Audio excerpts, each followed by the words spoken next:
کہ آج دودھ نہیں پیوں گی۔ میں نے خاموشی سے دودھ کا گلاس رکھا اور بستر پر لیٹ گئی۔ میں نے اپنی آنکھیں بند کی مگر نیند مجھ سے بہت دور تھی۔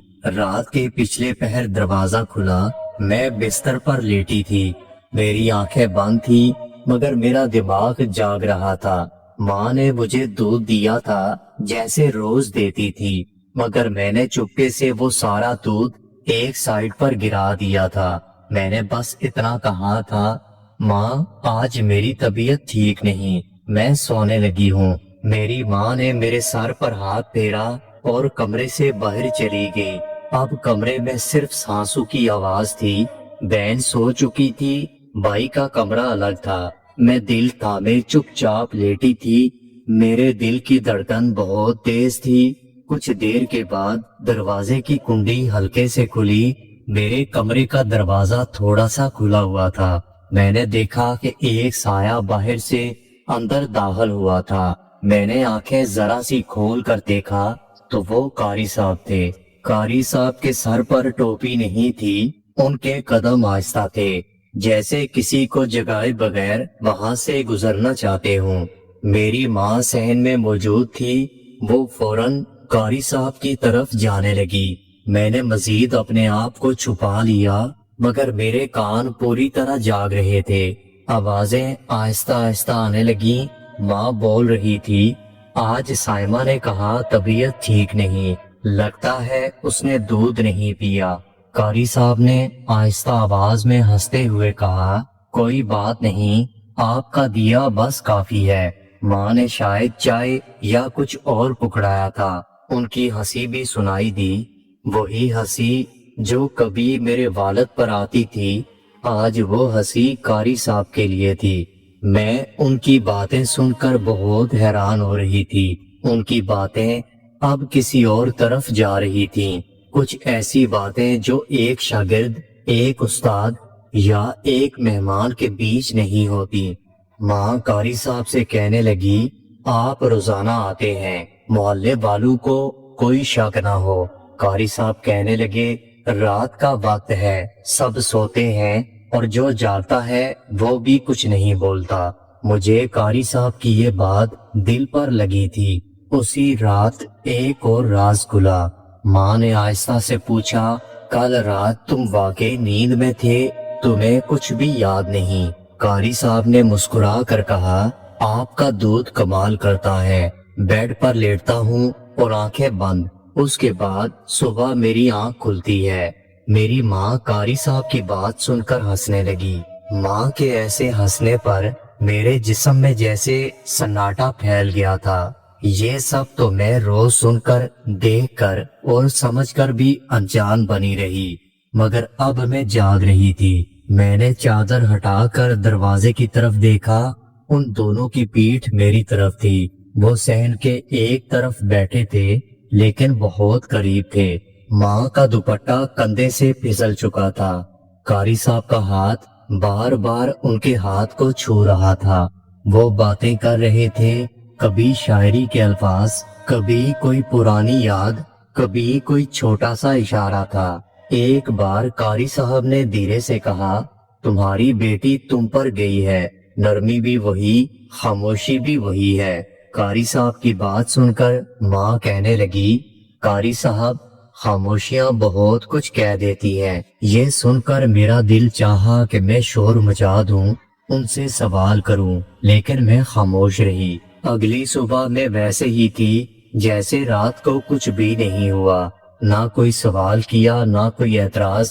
میں نے وہی کتاب اٹھائی، وہی سبق دہرایا، وہی مسکراہٹ چہرے پر سجائی، لیکن میرے دل میں ایک راز چھپا ہوا تھا، ماں اور قاری صاحب کا ایک ایسا رشتہ جو لفظوں میں نہیں مگر لمحوں میں قید ہو چکا تھا۔ صبح ہوئی تو سب کچھ معمول کے مطابق تھا، یا شاید سب کو یہی لگ رہا تھا۔ میری ماں کچن میں مصروف تھی، چھوٹی بہن اپنی گڑیا کے ساتھ کھیل رہی تھی اور چھوٹا بھائی پھر موبائل میں اپنی گیم کھیل رہا تھا۔ میں بالکل ویسے نظر آ رہی تھی جیسے روز نظر آتی تھی۔ میرے سینے میں اب ایک راز تھا، رات کا منظر، ماں کی مسکراہٹ، قاری صاحب کا لہجہ اور وہ سب باتیں سب کچھ میرے دماغ میں جیسے ایک ویڈیو کی طرح بار بار چل رہا تھا۔ دن ایسے ہی گزرا جیسے کچھ ہوا ہی نہیں ہو۔ قاری صاحب شام کو حسب معمول وقت پر ہمارے گھر آئے تھے۔ ماں نے دروازہ کھولا، پھر وہی سلام، وہی مسکراہٹ، وہی چائے۔ اب میں وہی منظر ایک نئی آنکھ سے دیکھ رہی تھی۔ پہلے جو کچھ معصوم سا لگتا تھا اب ہر چیز میں چھپا مطلب دکھائی دینے لگا۔ قاری صاحب نے آج سبق کے دوران میری طرف خاص توجہ دی تھی۔ میری ماں ساتھ بیٹھی ہوئی تھی لیکن ان کی نظر مسلسل قاری صاحب پر تھی۔ ان کے چہرے پر وہی چمک تھی جو شادی والے دن دلہن کے چہرے پر ہوتی ہے۔ میں اب ان دونوں کی زبان سے زیادہ ان کے اشارے پڑھنے لگی تھی۔ ماں جب چائے پیش کرتی تو کپ پکڑاتے وقت انگلیاں تھوڑی سی قاری صاحب کے ہاتھ سے ٹکرا دیتی۔ ماں کچن سے کبھی آواز دے کر بلا لیتی، قاری صاحب نمک کم تو نہیں؟ اور قاری صاحب ہنستے ہوئے کہتے، نہیں بہن، آپ کے ہاتھ میں ذائقہ ہے۔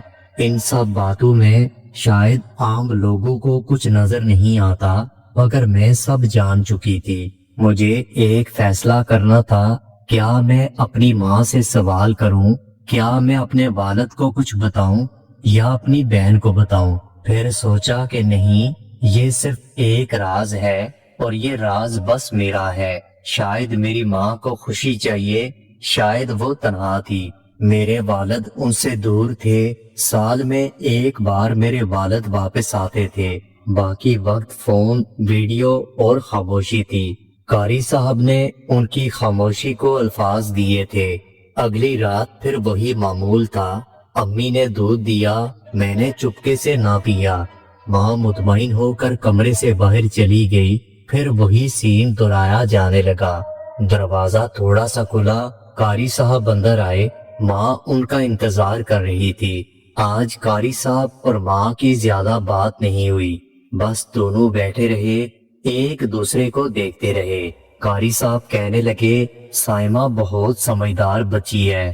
ماں نے قاری صاحب کی بات سن کر کہا، سائمہ دل کی بات کبھی اپنی زبان پر نہیں لاتی۔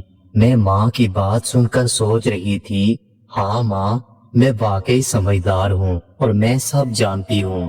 اگلی صبح میں نے ماں سے پوچھا، ماں آپ خوش تو ہیں؟ میری ماں نے میری طرف حیرت سے دیکھا، پھر ہنس کر کہا، ہاں بیٹی، تم لوگوں کے ساتھ میں ہمیشہ خوش رہتی ہوں۔ میں نے کہا، ماں بس آپ خوش رہیے۔ ماں نے میرا ماتھا چوم لیا تھا اور میں دل میں ایک اور بات دبائے مسکرا رہی تھی۔ اب قاری صاحب کا گھر آنا سب کچھ معمول کا حصہ بن چکا تھا۔ رات کا دودھ، آہستہ قدموں سے دروازہ کھلنا، ماں کی آہٹ اور قاری صاحب کی مسکراہٹ۔ میں دیکھتی تھی، سنتی تھی اور ہمیشہ خاموش رہتی تھی۔ ہر دن پہلے جیسا ہوتا تھا مگر میرے اندر ہر دن کچھ نیا پکتا تھا۔ کوئی مجھے دیکھتا تو یہی کہتا، یہ لڑکی بالکل خاموش اور بہت سادہ ہے، مگر کوئی یہ نہیں جانتا تھا کہ میرے اندر اب ایک کتاب ہے جو لکھی جا چکی ہے، صرف پڑھی نہیں گئی۔ پھر ایک دن ایسا آیا جب ماں نے خود میرا ہاتھ تھام کر کہا، سائمہ، اگر زندگی میں کوئی بات سمجھ نہ آئے تو چپ رہنا بہتر ہوتا ہے۔ میں نے صرف اتنا کہا، جی ماں، میں سب سمجھ چکی ہوں۔ میری بات سن کر میری ماں کی نظر جھک گئی، انہیں پتہ چل چکا تھا کہ میں کچھ جانتی ہوں۔ اسی رات سب کچھ پہلے جیسا تھا مگر میرے اندر ایک تبدیلی آ چکی تھی۔ قاری صاحب آتے جاتے، ہنستے مسکراتے اور میں دیکھتی رہتی۔ میں نے کچھ بھی نہیں کہا، نہ کبھی انہیں روکا تھا۔ میری آنکھیں سب کچھ دیکھتی تھیں لیکن میری زبان بالکل بند تھی۔ کئی ہفتے گزر گئے، ماں کا رویہ اب تھوڑا بدلنے لگا تھا۔ اب وہ قاری صاحب کے ذکر پر بات کو بدل دیتی۔ شاید وہ محسوس کرنے لگی تھی کہ میں خاموش ضرور ہوں مگر اندھی نہیں ہوں۔ ایک دن ماں نے مجھ سے کہا، سائمہ، کبھی کبھی کچھ چیزیں کہنے سے بہتر ہے کہ انسان دل میں چھپا لے۔ سب کچھ الفاظ میں بتانا ضروری نہیں ہوتا۔